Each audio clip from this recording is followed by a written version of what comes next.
Muy buenos días a todos, doctor Fabio Ofré. Muchísimas gracias por acompañarnos hoy. Doctor Alejandro Cardona, que creo que está con algunos problemas ahora con su cámara, pero dentro de poco está junto con nosotros. Hoy nos toca un tema útil, importante y necesario. Doctor Alejandro Cardona, bienvenido. Es el tema de las medidas cautelares. Vamos a tratar tanto el tema de las cautelares civiles como las cautelares penales. Tenemos la suerte de estar acá con el doctor Fabio Jofré, que es especialista en el tema, tiene escrito incluso un libro sobre ese tema, y con el doctor Alejandro Cardona, que maneja perfectamente el tema de las medidas cautelares civiles, incluso está trabajando su tesis de doctorado sobre el embargo de bienes gananciales.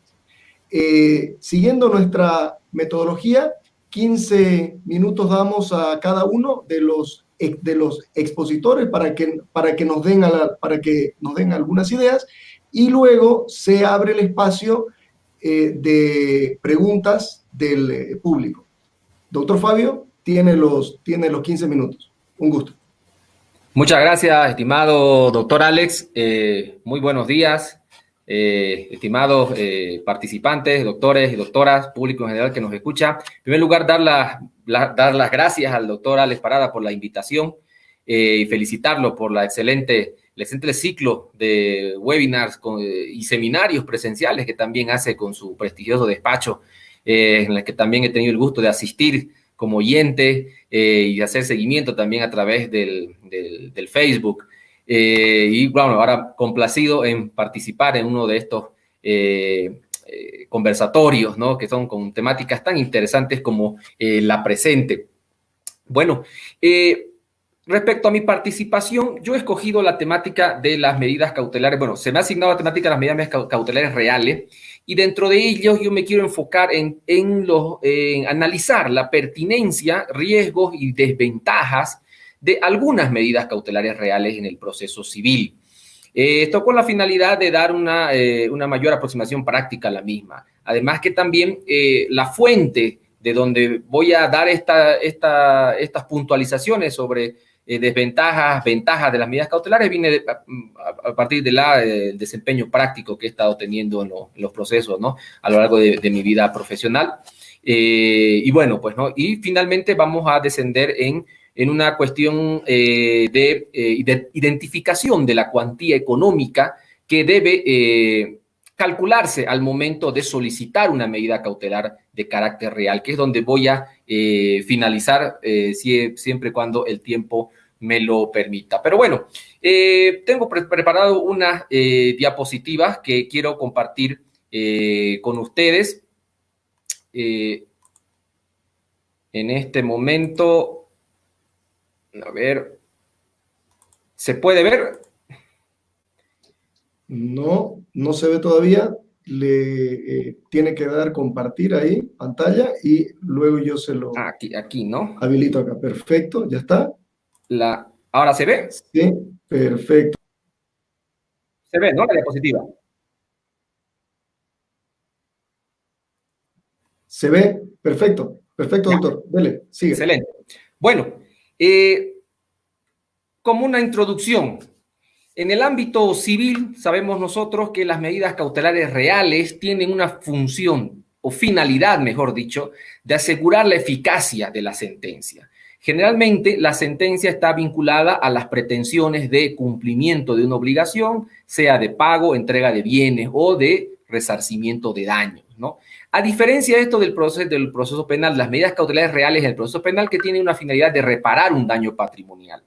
Pero en realidad, cuando hablamos del concepto de medidas cautelares reales, es el mismo, tanto en civil como en penal, incluso laboral y administrativo, constitucional. Las medidas cautelares reales conceptualmente son una sola, ¿sí? Tanto en materia penal como en laboral, como en otras ramas, existe la anotación preventiva, existe el embargo, etcétera, etcétera. ¿sí? Incluso en materia penal, ¿no? La normativa que regula la incorporación y tramitación de las medidas cautelares está redireccionada expresamente a la legislación civil, es decir, se tramita a través de las previsiones de la normativa civil. La única diferencia es que en el ámbito civil las medidas cautelares reales tienen una finalidad de asegurar la pretensión principal que se acciona en el momento al interponer la demanda o la reconvención. Sí, ahí vendría debate. Después, los principios, así también como los conceptos, las características son las mismas. Otro punto para tener en cuenta y recordar, ¿no? Las medidas cautelares reales se pueden implementar, se pueden solicitar, modificar en cualquier etapa del proceso civil, ¿sí? Incluso en las etapas previas a la presentación de la demanda, que es conocido como las diligencias preliminares, ¿sí? Ahora, dato de relevancia práctica por experiencia, ¿no? El mejor momento para solicitar una medida cautelar real es, evidentemente, tendría que ser las diligencias preliminares, ¿sí? Antes de presentar la demanda o al momento de presentar la demanda. ¿Esto por qué? Obviamente porque hace a una función de eficacia de la medida cautelar real. En la medida que el demandado, deudor en muchas ocasiones, pues va a tener la inclinación natural, pues, ¿no? De transferir los bienes, hacer desaparecer sus bienes, ¿no? Porque obviamente se cierne una amenaza sobre ellos, una amenaza perfectamente legal. Entonces, el mejor momento que por experiencia hemos identificado tiene que ser antes de la presentación de la demanda o al momento de presentación de la demanda. Nótese, sin embargo, que si se va a solicitar la medida cautelar real en la fase de diligencias preliminares, una vez sea esta cursada, se tiene 30 días para formalizar la demanda, ¿no? He visto muchos casos en los que no se formaliza la demanda y el juez ordena el levantamiento de las medidas cautelares reales. Obviamente ya durante el transcurso del proceso puede dar lugar a que se desvalorice el bien que está cautelado o puede dar lugar a que se descubran nuevos bienes, porque a veces tarda también lastimosamente la tramitación de las medidas cautelares. Entonces, ahí también nada impide que se puedan hacer ampliaciones en la solicitud de medidas cautelares siempre y cuando se cumplan los requisitos de fundamentación, ¿no? Y los principios inherentes a las medidas cautelares reales, generalmente previstos en el artículo 311 del Código Procesal Civil. Es por eso que aquí también les presento este esquemita en el cual establece, ¿no? El momento que para mí, por experiencia, debería ser el que más efectivo para la tramitación de las medidas cautelares reales. Esto también implica que antes de solicitar la medida cautelar, aún en fase de diligencias preliminares, se haya podido realizar una búsqueda patrimonial, ¿no? Una búsqueda patrimonial para poder identificar los bienes, porque como vamos a ver también entre los requisitos del artículo 311 está que debe identificarse al bien que se va a hacer la medida cautelar real, salvo cuando no se conozca, ¿no? el bien, ¿no? Entonces ahí lo que se puede pedir es simplemente el embargo de los bienes cuando no se conozcan los mismos, ¿no? Y obviamente aparejada a esa solicitud tiene que haber una inhibición de bienes, ¿no? Necesariamente, ¿para qué? Para que el deudor pues no transfiera todos los bienes que tiene a su nombre, ¿no? Pues bueno, aquí en estas diapositivas yo he hecho también un esquema que en otros conversatorios también hemos expuesto de manera resumida, ¿no? La identificación del fomus bonis iuris, la fundamentación del peligro en la demora, en la tardanza del proceso, conocido como periculum in mora, ¿no? Y la petición de la medida, ¿no? Es muy importante identificar el valor que que se va a cautelar, el valor que está asociada a la pretensión de nuestra demanda. Por ejemplo, tenemos un deudor que ha incumplido con su deber, su obligación de devolver la suma de dinero prestada, pues obviamente la cuantía a cautelar tiene que ser lo más similar posible a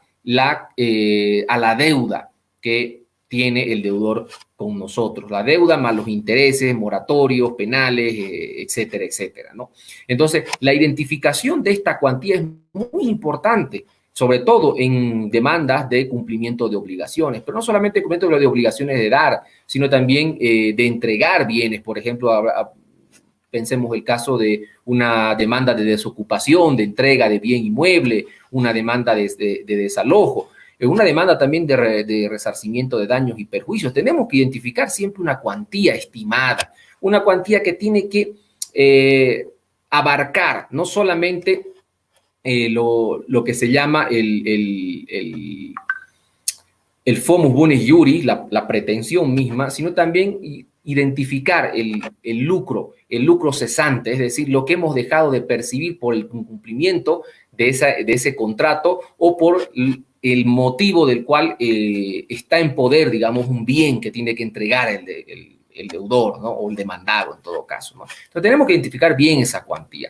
También, como vamos a ver más adelante, tenemos que identificar muy bien el tema de el valor del dinero en el tiempo, porque nosotros podemos presentar, decir, bueno, aquí este señor me debe $100,000, digamos, ¿no? Me debe $100,000, pero el proceso va a tener una duración. Si en la actualidad, al momento de interponer nuestra demanda, logramos, por ejemplo, una anotación preventiva, un embargo de un inmueble por el valor de esos $100,000, a lo largo de los 2 o 3 años que pueda durar el proceso, ese valor retenido, ese valor embargado va a sufrir una desvalorización. Por más que el inmueble se aprecie, como el inmueble va a estar anotado preventivamente o embargado por ese valor de esos $100,000, $200,000, según lo que nosotros tengamos la pretensión, entonces al final, cuando se haga la ejecución, vamos a recibir mucho menos. Vamos a recibir nominalmente la misma cifra. No sé si me dejo entender. Pero el poder adquisitivo de esa cifra va a ser mucho menor a los $100,000 que hace 2, 3 años, cuando iniciamos el proceso, estimábamos perseguir. Por eso también hay que hacer ahí un cálculo de lo que se denomina en materia financiera, patrimonial, de valor actual de la deuda. Ese cálculo, por ejemplo, lo hacen los bancos, pero ya lo hacen incluso al momento de suscribir los contratos de préstamo de dinero. Entonces no necesitan hacerlo, y además que también cuando se dicta la sentencia hay una actualización todavía de intereses y demás cuestiones, ¿no? A ver, ojalá nos pueda dar tiempo para que lo podamos ver. Sin embargo, aquí haremos exploración de algunas medidas cautelares, entre ellas, por ejemplo, la anotación preventiva, ¿no? ¿Cuál es la desventaja de la anotación preventiva, ¿no? Eso también hay que tener muy en cuenta, porque actualmente la medida cautelaria que más se pide es la anotación preventiva, ¿sí? Pero muchas veces no nos damos cuenta que la anotación preventiva solo tiene una eficacia de publicidad, es decir, dar a conocer que hay un proceso, ¿ya? Y que ese bien, objeto de la anotación preventiva, está en el litigio, ¿sí? La anotación preventiva de ninguna manera prohíbe al deudor, al titular en todo caso, de ese inmueble, prohíbe disponer de ese inmueble, claro, siempre y cuando el deudor al momento de disponer, digamos, si lo va a vender, haga conocer a su comprador, si no estaría cometiendo un delito.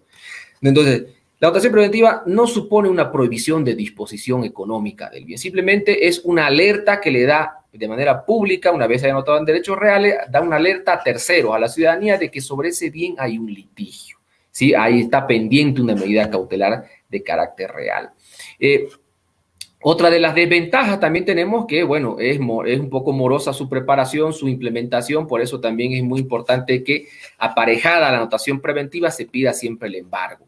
El embargo, porque con el embargo ahí sí va a tener como efecto que el bien no puede ser dispuesto, es decir, no puede ser vendido, no puede ser, incluso muchas veces, si a eso nosotros asociamos otra solicitud junto a la anotación preventiva, el embargo, también una prohibición de contratar, entonces tendremos que tampoco se podrá dar en alquiler el bien inmueble.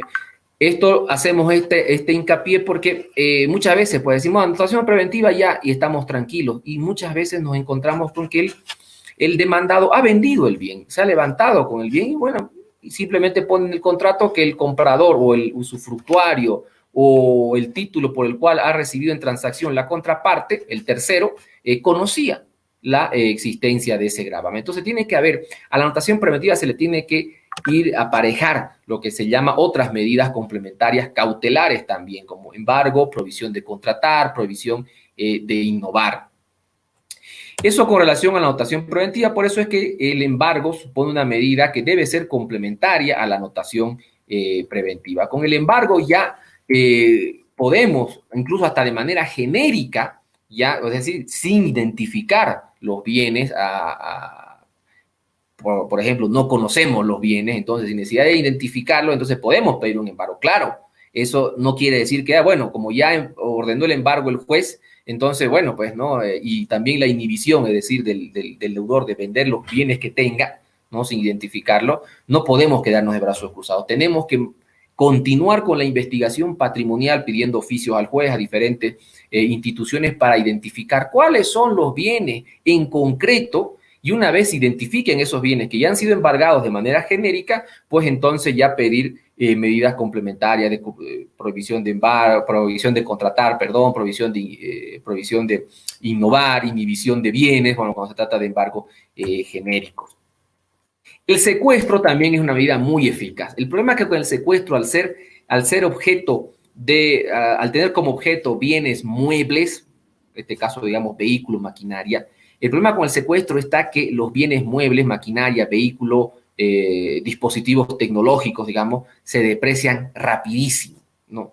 Entonces, ¿de qué me sirve yo demandar con una pretensión de $20,000, ¿no? Y digamos que puedo secuestrar una Land Cruiser del año 2013 por ese mismo valor, $20,000. El proceso va a durar dos años. Esa vagoneta en 2 años ya no va a valer esos $20,000, ¿no? Entonces, ahí tenemos la opción de pedir una medida anticipada para hacer rematar ese bien, o en todo caso, contemplar ya de forma anticipada, contemplar la solicitud de otros bienes. Por eso que también muchas veces cuando se hacen, esto es generalmente procesos sociales más que todo, ¿no? Laborales también, ¿no?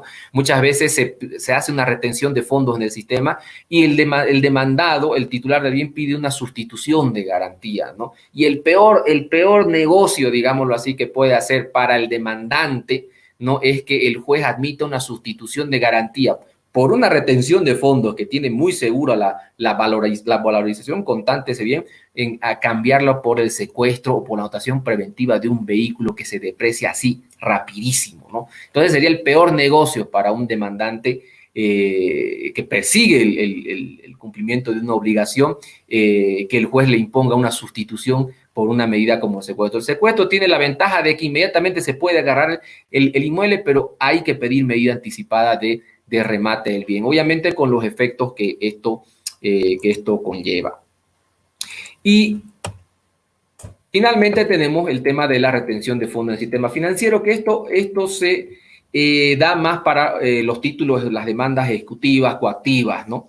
Que ya tienen una sentencia, ¿no? Una sentencia inicial o una sentencia definitiva, ¿no? Entonces, supone las medidas más efectivas, ¿sí? Pero en la efectividad de estas medidas radica también la necesidad de que deba cuantificarse adecuadamente el monto que estamos persiguiendo. Y esa cuantificación obviamente pasa por, primero, de hacer una investigación patrimonial, como había mencionado, cumplir con los requisitos del 311, ya todo lo que hace a la fundamentación del Fomus Boni Iuris, el periculum in mora, la identificación de la cuantía, ¿no? Ahora, en la identificación de la cuantía también tiene que tomarse en cuenta la duración del tiempo, porque el dinero también se deprecia, ¿sí? La inflación, el costo de oportunidad de no poder disponer el demandante de su dinero que está en poder del deudor demandado, entonces le genera también un costo.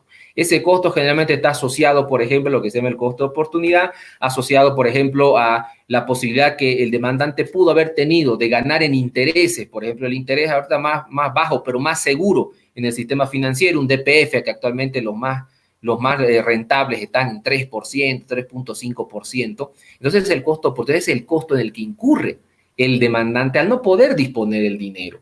Entonces, si pasa 1 año, 2 años, 3 años de proceso, ese interés se va acumulando, ese costo de no poder el demandante disponer de su dinero, ya de disponer del cumplimiento de la obligación que le incumbe al deudor, entonces le supone una pérdida también. Esa pérdida económica tiene que ser contemplada por nosotros los abogados al momento de pedir la retención. Por eso es que aquí con este esquema, cuando hacemos la determinación, esto de la cuantía del bien, de la retención o del embargo, también esto aplica no solo a la retención de fondo, o comúnmente conocido como congelamiento de cuentas, sino también aplica, por ejemplo, el embargo de bienes, digamos, embargar un bien inmueble, ¿no? Después de fundamentar el 311, es decir, los requisitos del periculum mori, fomul boni iuri, la identificación, la cuantificación, aunque sea preliminar del monto económico que vamos a embargar, o someter a medida cautelar real, debe pasar por este esquema. Primero, la cuantificación económica, preliminar de la obligación, ¿no? Va juntando el contrato, etcétera. A eso tenemos que agregar la evidencia documental que respalda la persecución de ese valor económico que queremos cautelar. Obviamente que se vincula con la pretensión principal de la demanda, el respaldo normativo, evidentemente, y también ahí tenemos que hacer, aquí lo ponemos como una cuestión de resta, ya obviamente ahí tenemos que demostrar que no existe otra medida que sea tan idónea como la que estamos pidiendo para asegurar el cumplimiento de la obligación, como le decía, ¿no? Si estamos persiguiendo, por ejemplo, el cobro de una obligación, ya tenemos una sentencia inicial. Entonces, ¿entre qué medida vamos a optar? Siempre y cuando tenga dinero en el sistema financiero, el deudor, ¿no? Si tiene suficiente dinero a embargar en el sistema financiero el deudor y por otro lado tiene un vehículo, puede un vehículo de alta gama, puede ser, digamos, una Land Cruiser 2020, ¿cuál va a ser el monto que vamos a utilizar, la medida cautelar que vamos a utilizar? Pues definitivamente tiene que ser la retención en el sistema financiero porque el vehículo se deprecia rapidísimamente. Entonces tenemos que decir, no es idónea otra medida, un vehículo, el lote de terreno que tiene en el camino a la guardia, no es idónea, y explicar por qué no es idónea, porque obviamente tiene mayor liquidez y mayor probabilidades de recuperación de la inversión y de la pérdida económica que le puede significar. Y finalmente, cuando ya tenemos la determinación del valor a cautelar, tenemos que hacer un ajuste a valor futuro, que yo denomino, del monto que se va a cautelar. Ese ajuste de valor a valor futuro tiene en cuenta que lo que se llama en materia financiera el valor del dinero en el tiempo, ¿ya? Como les decía, $100,000 el día de hoy no van a tener el mismo poder adquisitivo de aquí a 1 año, 2 años, 3 años, 4 años. Dependiendo de muchos factores, desde la inflación hasta el costo de oportunidad, es decir, el costo de que no poder disponer de ese bien el demandante, entonces hace que el valor que tengamos actual va a variar en el futuro. Entonces tenemos que contemplar esa pérdida de nuestro valor. Por ejemplo, si nosotros decimos, ok, tenemos una deuda con este señor tiene una deuda conmigo de $100,000, ¿no? Tiene el deber de $100,000. Si nosotros pedimos el embargo, digamos, genérico, por valor de $100,000, si de aquí a 2, 3 años, cuando termine el proceso, se da ese embargo, se ejecuta y solo por ese valor de $100,000, pues hemos perdido dinero. Hemos perdido dinero porque esos $100,000 de aquí a 2, 3 años no van a ser lo mismo que el otro. Por eso tenemos que hacer un ajuste. Ese ajuste se hace con el cálculo de la denominada valor futuro de los bienes, ¿no? Aquí lo ponemos en su forma de expresión, en su forma matemática. No se asusten, no hay que hacer el cálculo. En Excel está el cálculo, ¿no? Uno simplemente tiene que introducir las variables, ¿no? Los datos económicos y simple y llanamente hace el cálculo, ¿no? Por ejemplo, aquí, digamos que lo que queremos es nosotros perseguir el cobro de una obligación de 200,000 bolivianos, dólares, lo que sea, ¿no? Obviamente no vamos a pedir 200,000 bolivianos, que el embargo sea por valor de esos 200,000 bolivianos, 200,000 dólares. Ya no lo vamos a pedir porque si hacemos un pronóstico de duración del proceso, aquí tenemos que hacer un pronóstico. Generalmente un proceso podemos decir, bueno, un ejecutivo durará menos, un coactivo mucho menos, pero digamos si estamos en un ordinario, podemos decir, bueno, este proceso va a estar peleado, son 3 años, ¿no? A una tasa, por ejemplo, el costo actual, como decía, el costo de oportunidad, digamos de un 3%, no le estamos poniendo inflación. Si fuera inflación, tendríamos que calcular, por ejemplo, el promedio de la inflación de los últimos 5 años en Bolivia ha sido bajo, gracias a Dios, 2%. Tendríamos que añadir a este 3% un 5%. Pero bueno, aquí lo dejo en 3%. Calculando esto, de aquí a 2 años, nuestros 200,000 dólares tienen que valer, o bolivianos, pero te tienen que valer 218,000. Entonces, esto tendríamos que pedir. Ahora, hay una pregunta a veces que es, ¿no merma esto el principio de proporcionalidad de la medida? Yo digo que no. ¿Por qué no lo merma? Porque nosotros lo que estamos haciendo simplemente es expresar este mismo valor, que es la cuantía que estamos persiguiendo, ¿ya? Que va a ser el valor que nosotros esperamos recuperar. O sea, este valor de 200.000 de aquí a 2 años va a ser lo mismo que este valor de 218.000, solo que lo único que va a alterar es la nominalidad, pero el poder adquisitivo va a ser lo mismo en virtud a la materialidad. Pues bueno, de forma apresurada he querido mostrar estas ventajas, desventajas de las diferentes medidas cautelares, este tema de la identificación de la cuantía económica del valor económico de la medida cautelar es muy importante, ¿ya? Y espero que con esto les pueda servir de utilidad y obviamente presto a cualquier consulta, cualquier duda, sugerencia, crítica. Muchas gracias nuevamente. Doctor Fabio, fantástico, excelente como siempre. Cedemos la palabra ahora al doctor Alejandro Cardona, por favor. ¿Sí? Tiene los 15 o 20 minutos. Tiene la palabra. Si lo vamos a enfocar, perdón, se escucha bien, ¿no?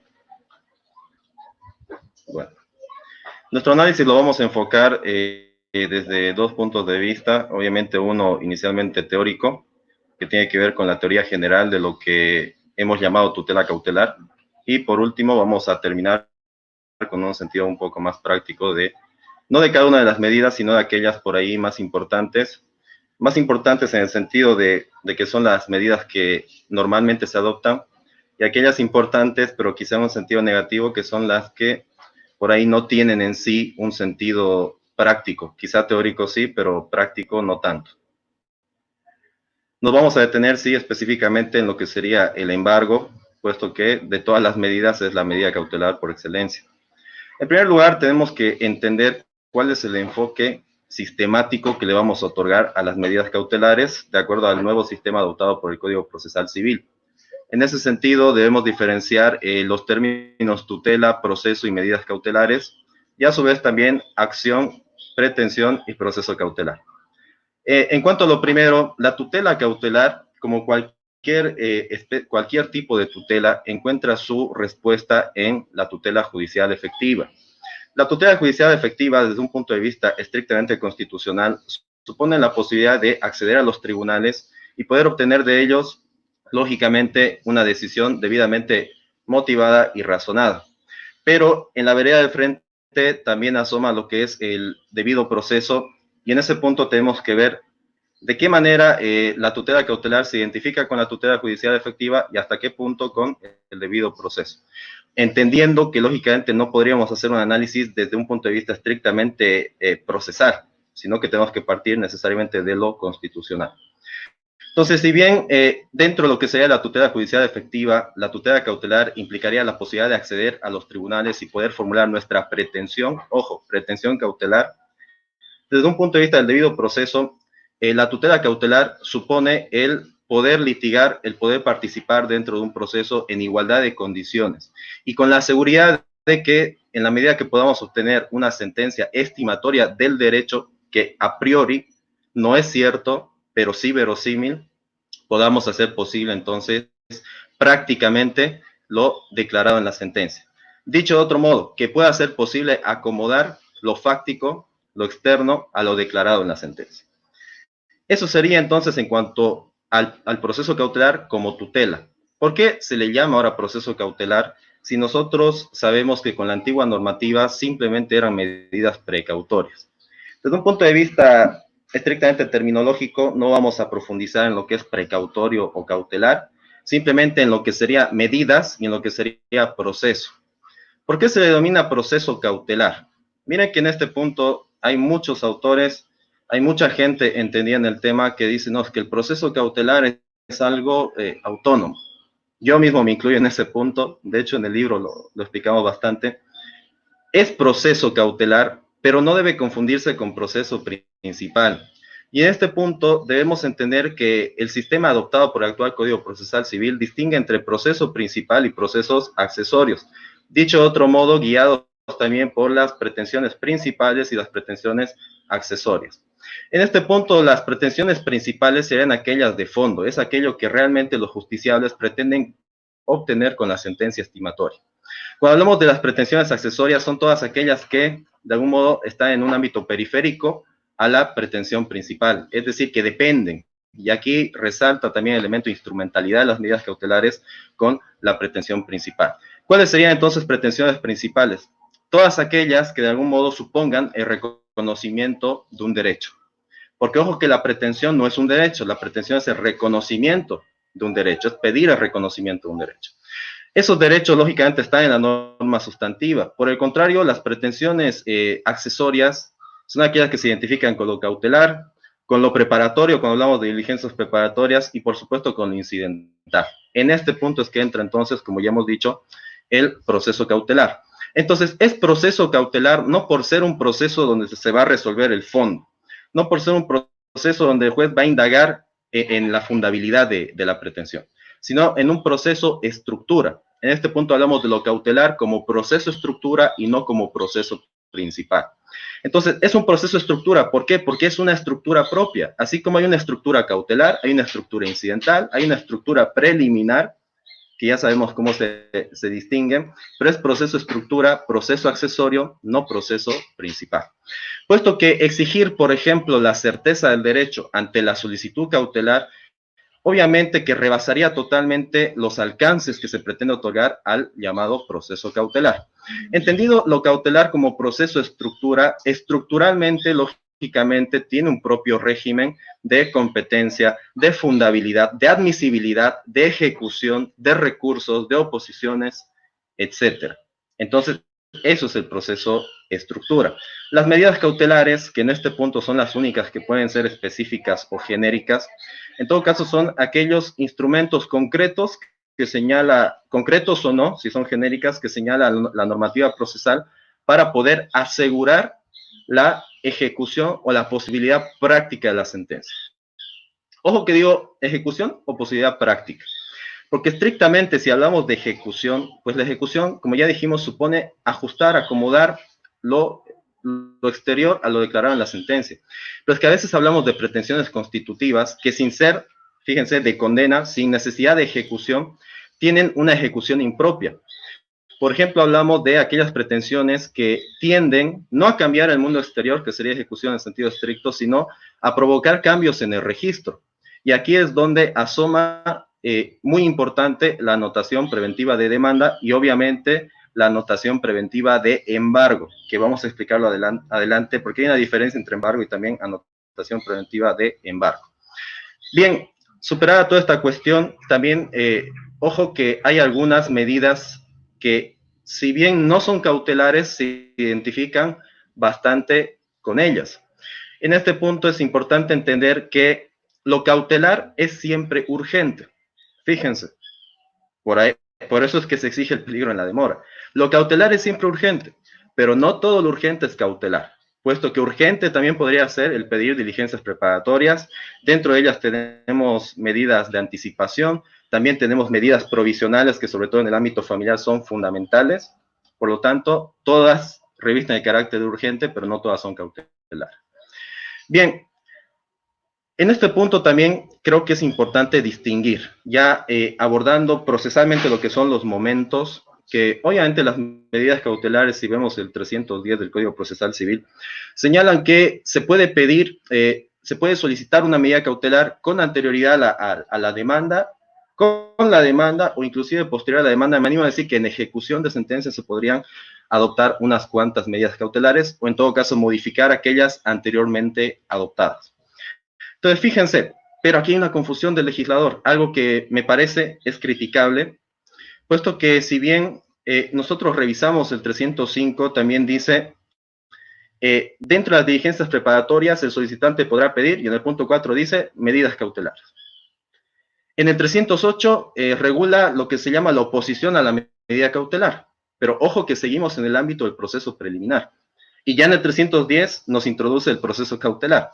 La pregunta sería, ¿por qué nos introducen una oposición a la medida cautelar? ¿Por qué nos introducen una medida cautelar en una diligencia preparatoria si luego tenemos un proceso cautelar más acorde con este tipo de instrumento?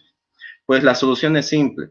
La diligencia preparatoria de medida cautelar en todo caso no existe. Lo que existe es una medida cautelar anterior al proceso. Porque aun cuando la medida cautelar anterior sea anterior al proceso y nótese proceso principal, ya estamos en un proceso cautelar.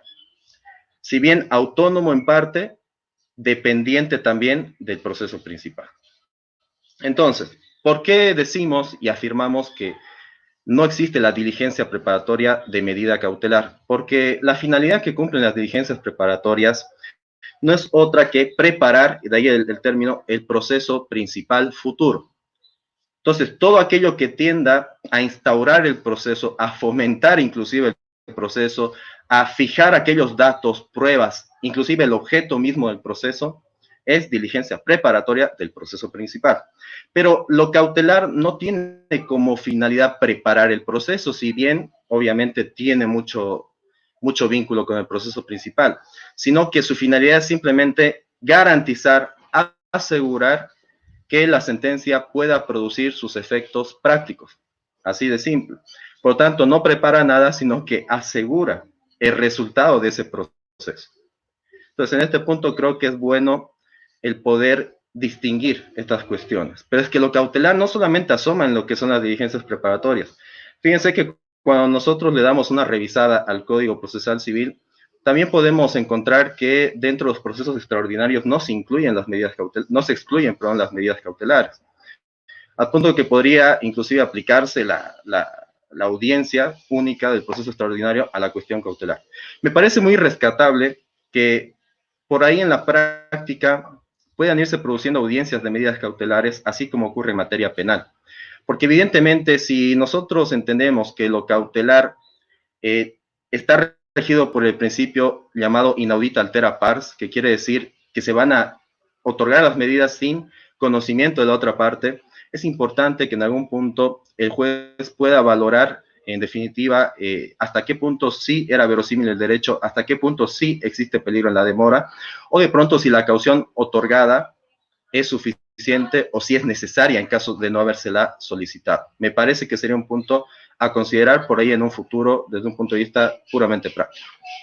Ahora bien, vamos a hablar muy rápido también de los presupuestos, los requisitos esenciales para otorgar cualquier medida cautelar. En este punto, el Código Procesal Civil habla de la verosimilitud del derecho y del peligro en la demora, excluyendo, aunque parcialmente, lo que sería la caución o contracautela. En primer lugar, ¿qué es verosimilitud? Miren que es importante distinguir. Nosotros, si bien regulamos la verosimilitud del derecho, en realidad lo que estamos exigiendo es una probabilidad del derecho. Me explico. Porque lo verosímil es aquello que tiene apariencia, ¿no? Lo verosímil está ligado con lo aparente. Pero esa apariencia es que puede ser o no probable. Es una mera apariencia que es independiente de que pueda probarse. Por lo tanto, un simple relato me puede parecer verosímil o inverosímil, pero independientemente de que exista evidencia de aquello. Pero si bien lo estrictamente verosímil es aparente y no exige prueba, no exige evidencia alguna, nuestro Código Procesal Civil establece que la verosimilitud y el peligro en la demora tendrán que acreditarse o justificarse documentalmente. Si nos están exigiendo una justificación, y miren que no cualquiera, una justificación documental, en lo personal creo que en realidad lo que regulamos como presupuesto no es una simple verosimilitud del derecho, sino una probabilidad de que el derecho existe. Porque, repito, lo que se exige es una justificación documental, aun cuando, lógicamente, el mismo legislador quiere evitar hablar de prueba plena. Es más, dice, no se exigirá prueba plena. Más allá de eso, es evidente que si la limitación es documental, porque no exige otro modo de probar o acreditar o justificar la verosimilitud y el peligro, estamos hablando de casi una certeza, ¿no? Con lo cual habría que precisar en un futuro también aquello, ¿no? Cuando hablamos del peligro en la demora, el peligro no es solo en la demora, es que el peligro se puede presentar en un sentido genérico de peligro. Puede ser peligro en el tiempo que necesariamente va a transcurrir entre la presentación de la demanda y la sentencia, que ya sabemos puede llegar a 2, 3, 4, 5 años, no sabemos, dependerá de cada caso. Pero también puede residir ese peligro en el comportamiento o en la acción de las partes, lógicamente entendiendo que muchos actúan de mala fe, que ellos se dedican a inscribir los bienes a nombre de terceras personas, elaborar ventas o negocios simulados, provocar su propia insolvencia, deteriorar los bienes, ¿no? Ex profeso, es decir, el comportamiento de las partes es esencial en este punto, y sobre todo entendiendo que cuando pedimos una medida cautelar, se supone que en ese momento mismo de la solicitud de la medida cautelar, la otra parte, es decir, el demandado, en el tema cautelar, tiene de algún modo una relación de poder con el objeto del proceso. Es que yo no voy a pedir anotación preventiva si el bien está a mi nombre. No voy a pedir embargo de bienes si es que tengo una garantía suficiente. Por lo tanto, la solicitud cautelar supone, repito, que el demandado tiene una situación de poder o de dominio respecto al objeto del proceso. Y en tercer lugar, el peligro puede residir también en la naturaleza de los bienes. Los bienes, como explicaba hace un momento nuestro colega, tienden a deteriorarse por la propia naturaleza del bien o por el uso. Por lo tanto, en este punto hay que distinguir también el embargo de otras medidas más intromisivas, porque fíjense algo, la mayoría de las medidas cautelares de algún modo provienen del embargo. Por eso es que insistimos en que el embargo es la medida cautelar por excelencia, porque a partir del embargo podemos hablar de secuestro, que viene a ser un grado más intromisivo que el embargo simplemente, o podemos hablar también de la retención, que es mucho más intromisiva también, y obviamente aquí también podemos plantear la prohibición de contratar y quizá otras medidas. Voy a hablar ahora entonces del embargo, muy rápido, y de algún modo su distinción con la anotación preventiva, y me gustaría tocar un poquito lo que es la inhibición de bienes. El embargo, ¿qué finalidad cumple? Es que no podemos concebir un embargo donde no se seleccionan o individualizan bienes para ser sometidos a la ejecución futura. Cuando el Código Procesal Civil habla de embargo genérico, es que es una medida totalmente mentirosa. ¿Cómo puede trabarse un embargo genérico si el fundamento del embargo es individualizar, seleccionar bienes? Entonces, me parece que lejos de que no pueda producir, ¿no?, un efecto práctico, el embargo genérico como tal no existe y está muy vinculado al 1335 del Código Civil, porque también hay que saber cómo procede el embargo cuando hablamos de la existencia de una garantía real o la inexistencia de esta. Si no existe una garantía real, en todo caso, hablando de pretensiones pecuniarias, el acreedor está sujeto al 1335 del Código Civil, regulado como el derecho de garantía general de los acreedores, que lejos de ser una garantía, es simplemente una responsabilidad patrimonial de aquel que se obliga. Entonces, ese sería el fundamento del embargo genérico, que, repito, no produce ningún efecto práctico, salvo que ante la inexistencia de una garantía específica y una garantía general, repito, no es garantía, se podrán trabar cualquier bien que demuestre ser suficiente para la pretensión. Y en este punto es importante establecer que las medidas cautelares tienen que guardar la proporcionalidad en cuanto al alcance cualitativo y cuantitativo del objeto de la pretensión. Por otro lado, es importante saber que si existe la garantía real, no se pueden embargar otros bienes si no se someten a venta judicial previamente a aquellos que están en garantía. Esto es lógico, en principio, por la proporcionalidad, y en segundo lugar, porque es que no hay peligro, en todo caso, cuando existe garantía. A priori, por lo menos, no hay peligro. Por lo tanto, aquí planteamos dos figuras, una que es el embargo ilegal y otra que es el embargo excesivo. El embargo ilegal sería aquel embargo que se traba sobre bienes distintos de la garantía, puesto que, como hay una garantía real, el embargo debe recaer primero sobre estos. Por eso es que cumplen esa función de garantía, creando una situación de inembargabilidad relativa con respecto a los otros bienes que no sean aquellos otorgados en garantía real. Por otro lado, cuando hablamos del embargo excesivo, este tiene relación con el principio de garantía general de los acreedores. En el caso de que se trabe el embargo sobre bienes que cuantitativamente son superiores a lo que representa el objeto del proceso. Entonces, no es ilegal el embargo, pero sí excesivo en este caso. Voy a ir terminando. ¿Qué diferencia entonces existe entre la anotación preventiva de demanda y el embargo?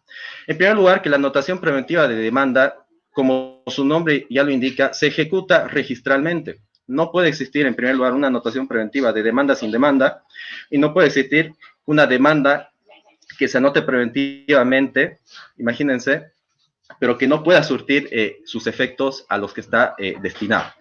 La anotación preventiva de demanda, al ser una anotación estrictamente registral, desde el punto estrictamente registral, supone el plasmar en el registro una situación provisoria, provisional. Por este motivo es que la anotación preventiva, como ya lo explicaba nuestro colega anteriormente, no implica un acto de indisposición de los bienes, pero es que prácticamente el embargo tampoco. Cuando anotamos un embargo, que ojo, lo anotamos, no lo inscribimos, y aquí hay una imprecisión enorme en el Código Civil y en el Código Procesal Civil. Cuando anotamos un embargo es que tampoco genera indisposición. Fíjense que en un sentido práctico, en una notaría, si ven que hay una anotación de embargo, lo único que van a exigir es que aquel que adquiere el bien declare que conoce la anotación preventiva, pero es que esto no va a impedir que el bien sea vendido. Entonces, si la anotación preventiva de demanda y la anotación preventiva de embargo no impiden que el bien sea vendido, ¿cuál es la diferencia? Pues la anotación preventiva de demanda, primero, lo único que genera es publicidad, y segundo, aniquilar la buena fe que pudiese tener aquel que adquiere el bien cautelar. Por el contrario, el embargo lo que hace es sujetar un bien específico a la ejecución futura. De tal manera que el embargo resulta ser una medida más intromisiva que la anotación preventiva, al punto que el 325, parágrafo segundo, si no me equivoco, del Código Procesal Civil, señala que la anotación preventiva podrá ser convertida en embargo. Entonces, por eso les digo, esto supone que la anotación preventiva es menos intromisiva, la anotación preventiva de demanda, que la anotación preventiva de embargo. ¿Por qué digo embargo y anotación preventiva de embargo? Porque no es lo mismo. Entiendo en lo personal que el embargo se ejecuta en el momento que se realiza el acta por parte del oficial de diligencia, porque en ese momento se está individualizando el bien, se está trabando la medida, y es que es un acto que no puede quedar suelto, es un acto que tiene que surtir efectos constitutivos de la medida. El Código Civil y el Código Procesal Civil coinciden en que el embargo, para poder ser oponible frente a terceros, tiene que ser anotado, pero es que el Código Procesal Civil se equivoca cuando dice que la medida de embargo se tendrá por ejecutada con su anotación. A ver, y va más allá cuando dice que cuando exista una anotación preventiva de embargo, los actos posteriores se podrán entender como inexistentes, al punto que el que hubiese pedido el embargo puede pedir también la cancelación o el levantamiento de los demás actos de disposición. Me parece una locura, se lo digo de verdad, porque imagínense, si hablamos de un embargo, es una situación provisional. No hay un derecho cierto. Es más, no hay un derecho declarado, porque ni siquiera seguramente hay una sentencia. ¿Cómo los actos posteriores a priori van a ser inexistentes o incluso se los va a poder cancelar? ¿Qué pasa si al final resulta que la medida fue injusta o injustificada y se levanta?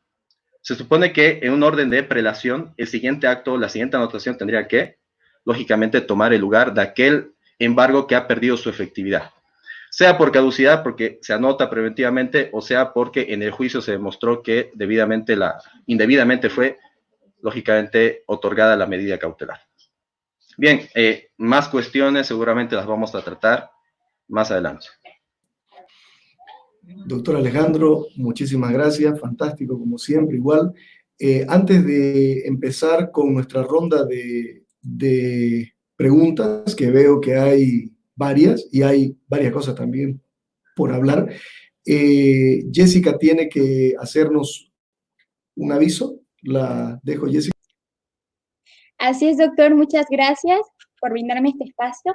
Bueno, sabemos que durante esta cuarentena muchos de nosotros decidimos invertir nuestro tiempo en cursos virtuales y en los temas que nos gustan. Así que por esa razón yo les presento el curso experto en el proceso ordinario civil, donde se abordarán a detalle los distintos temas como las fases procesales. Primero, vamos a hablar sobre las actuaciones preliminares, la demanda, la contestación, y dándole mayor énfasis en la fase oral, que son las audiencias preliminares y las audiencias complementarias. Y finalmente, en este curso experto en el proceso ordinario civil, también estudiaremos las formas de cómo podemos concluir un proceso ordinario. Si nos están viendo desde distintas partes del país, anunciarles lo siguiente: todos los procesos ordinarios tienen sus complejidades, pero sin embargo, al tomar un curso experto en el proceso ordinario civil, ustedes tendrán la posibilidad de poder resolver esos problemas que se presenten con prontitud y eficacia. Cuando inicia el curso, se preguntarán el 9, 10 y 11 de junio, de 7 a 9 de la noche, y el único requisito que ustedes necesitan simplemente es tener un teléfono móvil o una computadora para poder descargarse la aplicación Zoom. Y si quieren mayor información para conocer nuestros descuentos y promociones, pueden llamarnos al número que aparece en pie de pantalla. Recuerden, si son abogados o egresados o estudiosos del derecho civil y les apasiona el derecho procesal civil, es la oportunidad de que ustedes puedan entrar y registrarse en el curso experto del proceso ordinario civil. Recuerden, aquellas personas que en este momento nos están viendo y vienen de parte del conversatorio Orlando Parada Vaca, pues tendrán un descuento especial. Así que no se pierdan la oportunidad, llámenos ahora y ingresen a nuestra página informativa. Eso es todo, doctor Alex. Muchísimas gracias, Jessica. Gracias, gracias. Bien, señores, ha sido fantástica ambas exposiciones y ha dado pie a muchas preguntas, pero algunas cuestiones que me encantaría puntualizar. Primero, lo que el doctor Fabio dijo. Uno puede pedir medidas cautelares antes de la demanda, con la demanda o después de la demanda, pero cuando realmente son necesarias o cuando realmente son útiles, es o antes de la demanda o junto con la demanda. El doctor Cardona también mencionó una palabra que es la que define el tema de las medidas cautelares y es urgencia. Entonces, sí, las medidas cautelares existen porque hay una razón de urgencia. Fantástico. Yo quiero detenerme en un punto y es una pregunta que planteo a ambos para el debate y es el tema de lo que el que solicita una medida cautelar debe fundamentar, alegar y probar, y lo que el juez debe motivar al otorgar o al negar una medida cautelar. Y el punto ahí no es tan complejo porque estamos hablando de dos cosas, apariencia de buen derecho y peligro en la demora. El único problema es que nuestro Código Procesal Civil establece que debe probarse mediante documento, lo que yo entiendo que limita mucho la finalidad y la esencia de una medida cautelar. Ahora viene la parte del juez. El juez, cuando él decida sobre una medida cautelar, tendrá que fundamentar, tendrá que explicar por qué considera que el derecho de quien pretende esa medida es verosímil y por qué considera que existe peligro o por qué considera que hay una razón urgente para conceder esa medida.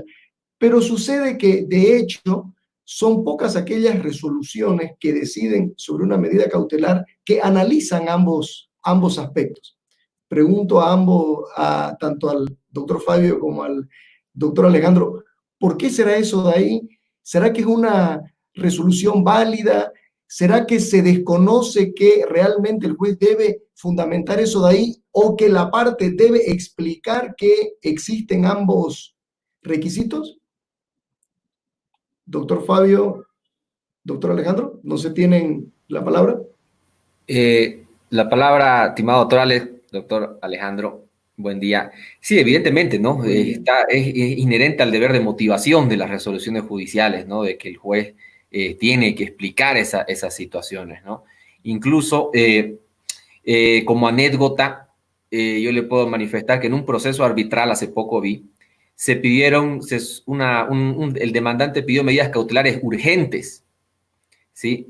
Y el árbitro, en este caso era un proceso arbitral, un árbitro de un tribunal extranjero, obviamente un tribunal arbitral, hace una fundamentación, deniega la medida cautelar, pero hace una fundamentación exquisita, ¿no?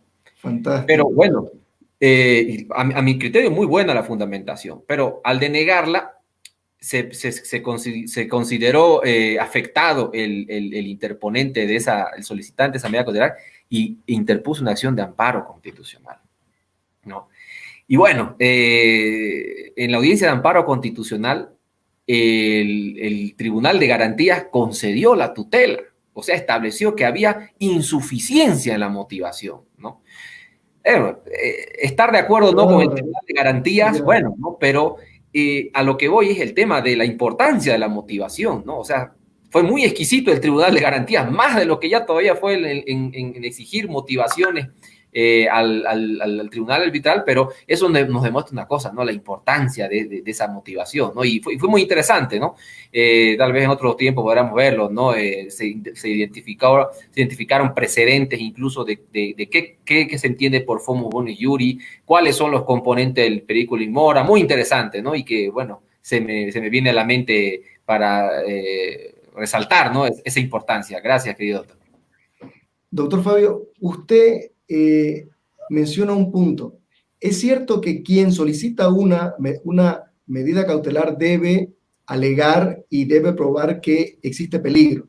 El tema es que dentro de muchas solicitudes que uno lee, el solicitante solamente indica existe peligro que pase tal cosa o que mi demandado lo venda el bien, oculte el bien, pero no aporta ningún elemento probatorio sobre eso de ahí. Es más, entiendo yo que esa situación de peligro no debe ser subjetiva, sino debe ser objetivada en algún elemento concreto. Porque puede ser que usted esté litigando la propiedad de algo o la toma en posesión de un bien, pero su demandado no tenga interés alguno en ocultarlo el bien o en hacer nada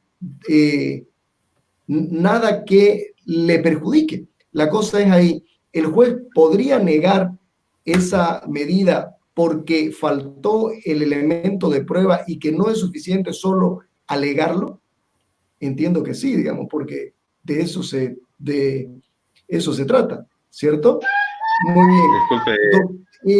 Pero, sí, doctor Alejandro. Sí, en ese punto me gustaría acotar que lógicamente si el Código Procesal Civil nos exige acreditar ciertos presupuestos, porque fíjense que hay que distinguir los 3 presupuestos porque la caución es que desaparece totalmente. Entiendo que la verosimilitud del derecho es un requisito de fundabilidad de la medida, el peligro en la demora de admisibilidad y la caución de ejecutoriedad de la medida. Entonces, fíjense que si sabemos distinguir esas 3 cuestiones y también partes del conocimiento cautelar que debe tener el juez, también, lógicamente, al tener que acreditarlo, exige que el juez tenga que fundamentar y motivar, lógicamente, tanto la admisión de la medida, el rechazo o la modificación cuando proceda. Entonces, lógicamente, el tener que acreditar estos presupuestos exige que el juez tenga que fundamentar y motivar.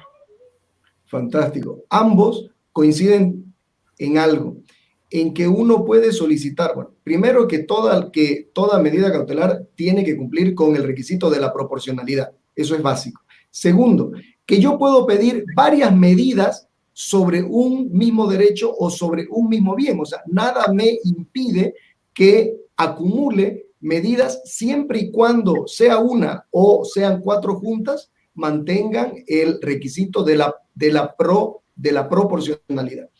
El tema ahí es, ¿será que todos estamos conscientes de cuál es la medida necesaria, adecuada para cada caso concreto? Por ejemplo, si estamos hablando de la declaratoria de propiedad sobre un inmueble, entendemos que todos piden anotación preventiva de la demanda, como si con eso bastase. Fue lo que el doctor Fabio Jofré comentó. El tema es que muchas veces no es suficiente porque eso evita que desaparezca o que exista algún riesgo jurídico de venta del bien, de transferencia del bien, pero no evita que físicamente sea afectado el bien, con lo que tendría que complementarse tal vez con otra medida, depósito, administración, en fin, una serie de medidas complementarias al mismo derecho. No sé si alguno tiene algún ejemplo que pueda contarnos sobre ese tema, antes que entremos a unas 2 o 3 preguntas que nos hace el público. La palabra, estimado doctor. Sí. Hay un tema que hay que tener muy en cuenta, ¿no? Efectivamente, es muy, muy necesario muchas veces la complementación, la complementariedad entre medidas cautelares, ¿no? Pero también hay que atender a las disposiciones legales que regulan muchas de ellas, porque también hay límites, ¿no? Hay límites, por ejemplo, en cuanto al embargo y al secuestro. Es decir, no se puede pedir al mismo tiempo embargo y secuestro, ¿no? El artículo 326 lo dice, ¿no? Entonces, en el apartado 2. Entonces, ahí, por ejemplo, no podemos, es una complementación. Primero el embargo y después el secuestro, ¿no? Porque el secuestro es una medida mucho más gravosa, ¿no? Obviamente, esto va para los bienes muebles, ¿no?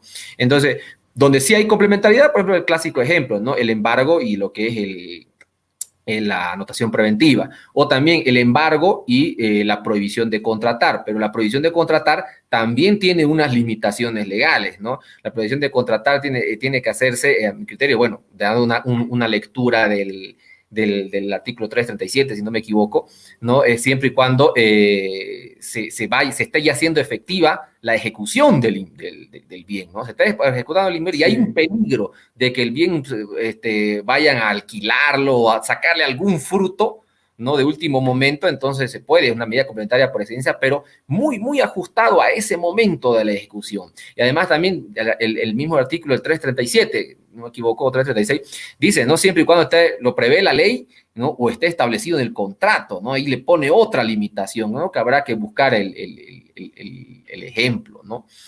Y bueno, también en el tema de la complementariedad, y ahí también aprovecho la oportunidad para tocar el tema de la inhibición y los embargos genéricos, ¿no? Que también tocó el doctor Alejandro. A ver, el embargo genérico por sí solo, sin ninguna complementación, es una medida totalmente insuficiente, ¿no? Es una medida inocua, no servirá para nada, como dijo muy bien el doctor Alejandro, ¿no? Por eso es que sabiamente el Código Procesal Civil, cuando habla en el artículo 335, creo, de la inhibición de bienes, establece que la inhibición de bienes tiene que ser complementaria al embargo genérico. Esperamos que vuelva el doctor Fabio. Aquí estoy. Doctor Alejandro, tenemos esperemos acá, tenemos una pregunta que nosotros podemos resolverla. Preguntan, ¿cuál es la diferencia, dice, entre anotación preventiva y embargo preventivo? Volvió el doctor Fabio acá. Si me lo permite. Sí, sí. Mire, yo creo que la diferencia esencial entre ambas medidas reside en el objeto de cada una, ¿no? Y por objeto, hablo en el sentido corporal de objeto, pero también como objeto del proceso en el sentido de pretensión procesal, ¿no? Fíjense que la anotación preventiva exige que aquel que solicita dicha medida pretende modificar, constituir o extinguir un derecho concreto sobre bienes, ¿no? Que tienen que ser registrables para que proceda una anotación, si no, nos planteamos otro tipo de medida por ahí más intromisivo, ¿no? Más gravoso. Entonces, en la anotación preventiva, fíjense que hay un interés directo del solicitante sobre dicho objeto, lo que no sucede en el embargo. Me explico. En el embargo, lo que nos interesa, lógicamente, no hablo de las pretensiones reales, que también en ellas puede proceder un embargo, lo dice el código. Hablo de pretensiones estrictamente pecuniarias. Quizá al solicitante de la medida no le interesa como tal el objeto del embargo. Lo que le interesa es aquello que representa cuantitativamente el embargo. Al punto que inclusive se puede pedir, por ejemplo, podemos imaginar la sustitución del embargo para que ya no recaiga sobre un bien, sino sobre otro. O cambiar un embargo por una retención. Pero una anotación preventiva, la sustitución de la medida, fíjense que no sería procedente a priori, puesto que el interés directo se tiene sobre el bien. En cambio, en el embargo, sobre lo que representa. Perfecto. Al punto que, fíjense, cuando se remata el bien embargado, el embargo deja de recaer sobre el bien porque se levantan las medidas cautelares, se tienen que levantar todas, el bien tiene que quedar libre. Pero el embargo se traslada a la cantidad, al producto de remate, con lo cual opera una subrogación real. Fíjense, de ser un bien, lo embargado, a ser la suma de dinero.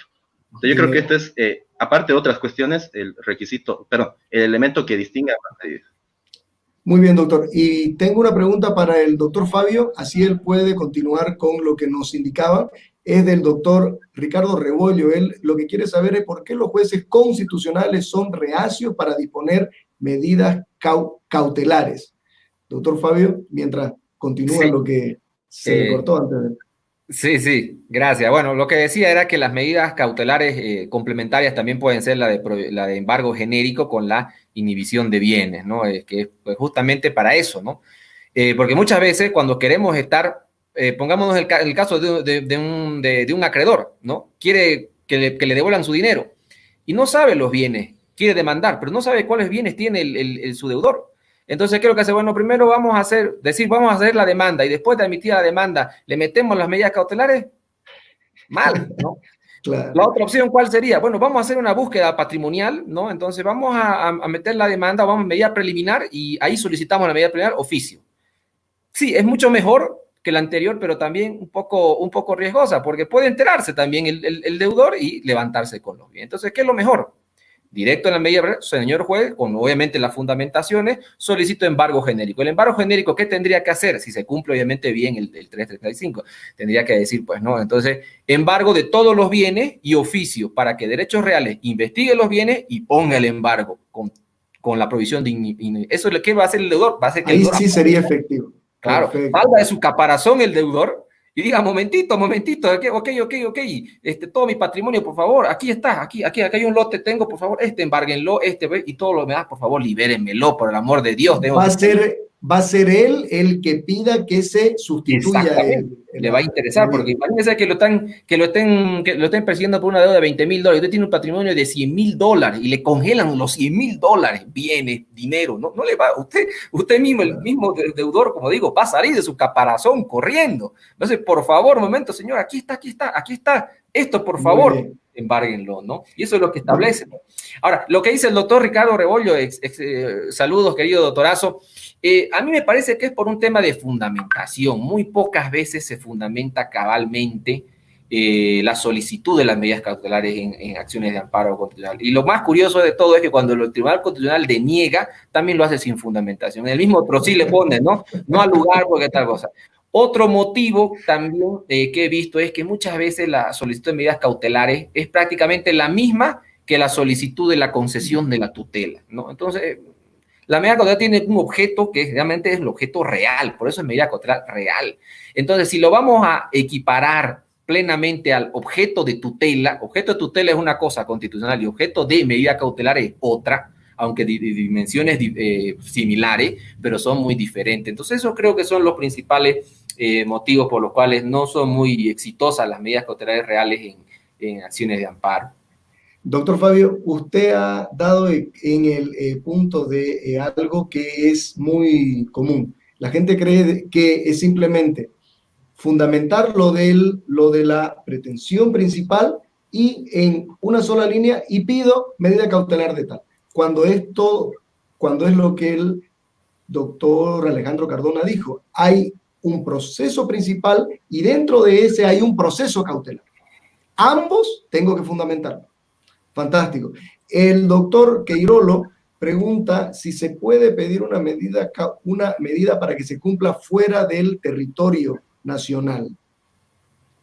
Yo, en lo personal, entiendo que sí, tanto que pueden pedirnos también a jueces bolivianos para que ejecuten una medida ordenada por un juez extranjero. Doctor Fabio. Sí, efectivamente.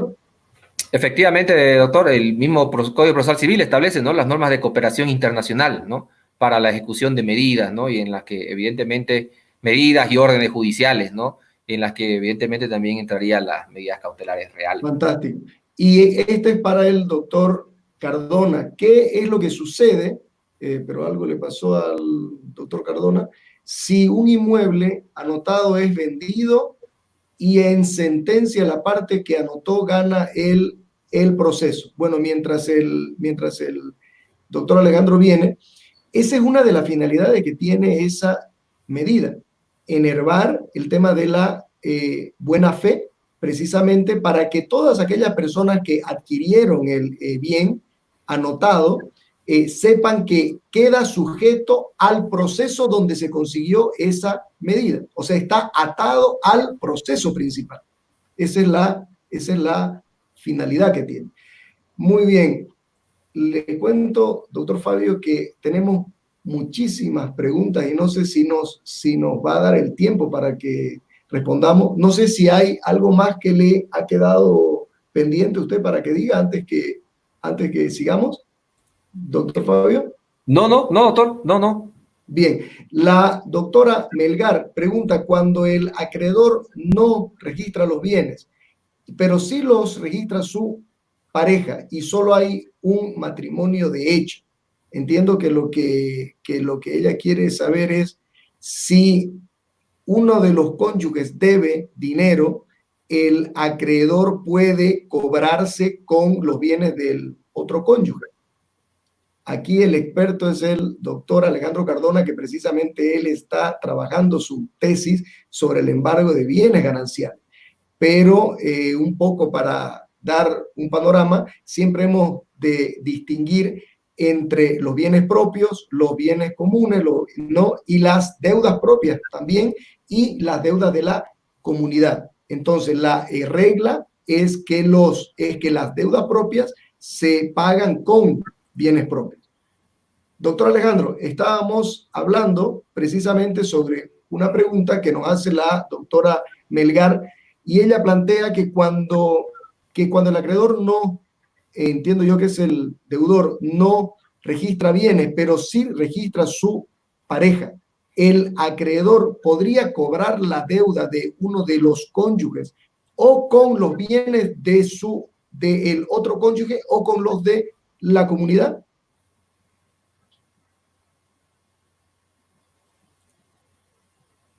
Está con su micrófono, doctor Alejandro, está con su micrófono apagado.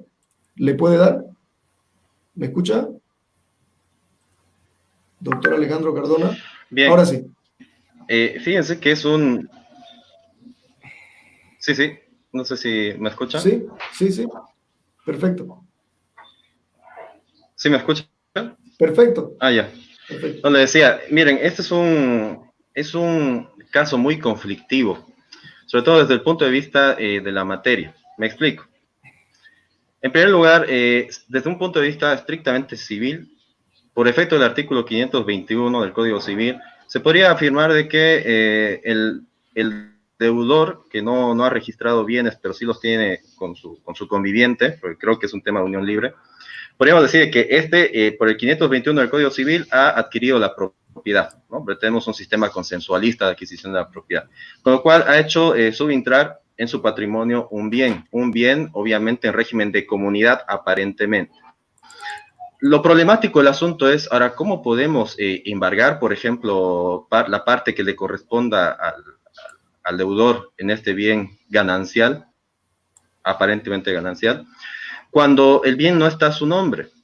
Y es que para que podamos comprobar la ganancialidad del bien, primero habría que comprobar la unión libre que no corresponde al acreedor, y además habría que comprobar la ganancialidad, porque que exista unión libre no quiere decir necesariamente que el bien sea ganancial, puesto que podría ser un bien propio por sustitución. Sí. En ese sentido, desde un punto de vista puramente práctico, es muy, muy conflictivo.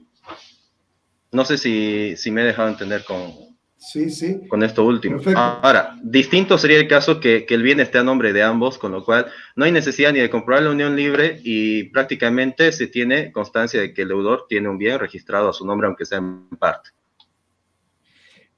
Tengo una duda, tengo un planteamiento que tiene que ver con las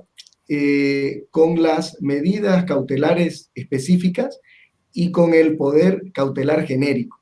Fíjense, ¿será que, pregunto, el juez solo puede conceder embargo cuando se cumplen estos requisitos que indica el 326? ¿Será que solo podrá conceder anotación o intervención cuando se cumplen estos requisitos que indican la norma, o anotación preventiva, cuando en realidad tenemos el 324 que establece el poder genérico del juez? O sea, ¿será que el juez está limitado a las condiciones y a los requisitos que exige cada una de las medidas nominadas, o puede ir más allá y concederlas por ese poder cautelar genérico. Entendemos que aquí el punto está en que lo cautelar también es un derecho constitucional, porque hace a mi derecho de asegurar las cosas. Ahora, si yo necesito asegurar algo mediante un embargo, el caso concreto, pero el artículo específico me dice que no puedo porque no se cumple uno de los numerales, significa que no tengo derecho al embargo, o el juez podría otorgármelo pero con otro nombre. Estamos hablando acá de un aparente conflicto entre una medida cautelar nominada y el poder cautelar genérico. ¿Qué me dicen, doctores? No sé si me a ver, expliqué o si es muy, mire, o si es muy ambiguo. yo creo que quizá ¿Aló? yo creo que quizá la respuesta está en el sentido literal de la norma cuando dice el acreedor podrá, con lo cual entiendo que es facultativo, pero por otro lado también habría que meditar, ojo, no vamos a dar una respuesta concreta, pero habría que meditar si el legislador ha regulado ciertas medidas cautelares específicas, porque estas son de orden público, y ha otorgado un poder genérico, y estas no serían tanto de orden público. Entonces, cuando regula el legislador algo, es porque hay un orden público comprometido y por lo tanto establece presupuestos específicos también para ello. Pero personalmente entiendo que son simplemente algunos supuestos en los que se podría otorgar la medida cautelar, porque fíjense que cada supuesto del 326 es muy específico, al punto que a veces también señala cuál es el tipo de pretensión en la cual se podría, pero seguimos en el tema de podría, con lo cual creo que es en algún punto también discrecional de la autoridad judicial.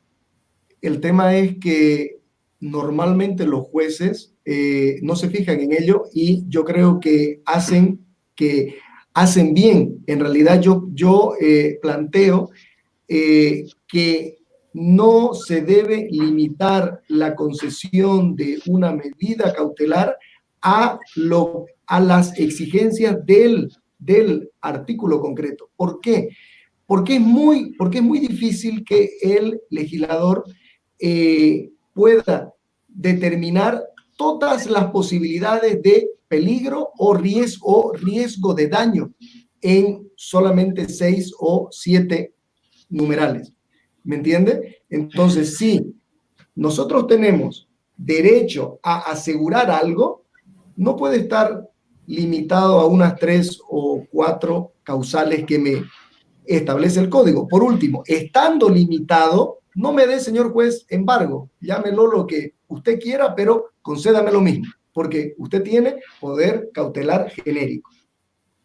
En fin, eso simplemente lo planteo para un próximo debate. Señores, encantadísimo, doctor Fabio Gofré, doctor en Derecho por la Universidad Complutense de Madrid, doctor Alejandro Cardona Herrera, ¿sí?